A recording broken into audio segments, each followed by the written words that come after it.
ধারালো অস্ত্র দিয়ে গলার কাছে কাটার অভিযোগ, ঘটনায় সোনারপুর থানায় অভিযোগ দায়ের। এই ঘটনায় একজনকে আটক করেছে পুলিশ। সোনারপুরের সোনারপুর 2 নম্বর গ্রাম পঞ্চায়েত এলাকার পূর্ব শীতলার বাসিন্দা দেবাশিস বিশ্বাস 2009 সাল থেকে প্রাইমারিতে যোগ্যদের চাকরির দাবিতে আন্দোলন করছেন।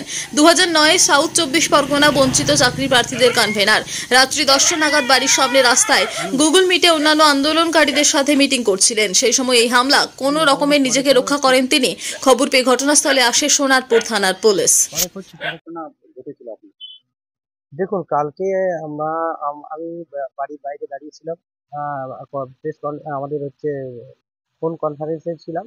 আর যেহেতু আমাদের মামলা আছে 10 তারিখে, সেটা কটা 10:30 থেকে 11টার মধ্যে। এই মুহূর্তে আমি যখন কথা বলছি, পিছন থেকে হঠাৎ করে অ্যাটাক করে এবং প্রথমে এসে একটা মেরে দেয়। আমি ঠেকানোর চেষ্টা করি, তারপরে দ্বিতীয়বার যখন মারতে আসে আমি হাত দিয়ে ছিটকে ফেলে দিই। তারপরে দেখি গলা থেকে রক্ত বেরোচ্ছে। এবারে তারপরে আমি আমাদের বন্ধুদের সঙ্গে সঙ্গে ডাকতে লাইট ফাইট মেরে এসে যখন দেখে যে হ্যাঁ, সত্যি গলায় পড়েছে, ও দৌড়ে পালায়।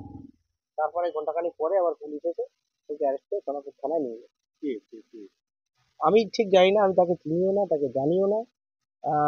একজন আননোন পার্সন আমার চোখে, আমি তার সাথে কথাও হয় না তার সাথে জীবনে, হঠাৎ করে এরকম সিচুয়েশন তৈরি করে। কেন এরকম করলো বলে আপনি কি মনে হয়? দেখুন, আমরা দীর্ঘদিন থেকে আন্দোলন করছি কলকাতার রাজপথে। 2009 সাউথ 24 পরগনা প্রাইমারি।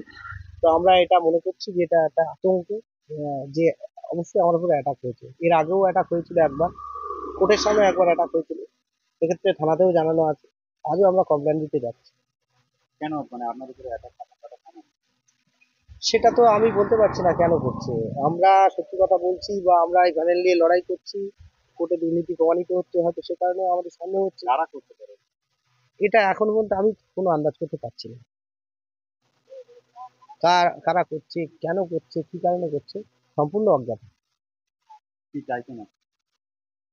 আমি চাইছি এই ধরনের ঘটনা ঘটবে কেন? আজকে আমার ক্ষেত্রে ঘটেছে, একটা আননোন পার্সনের ক্ষেত্রেও হতে পারতো। রাস্তা দিয়ে ছেলে মেয়ে চলবে কি করে, সেটাও তো হতে পারতো।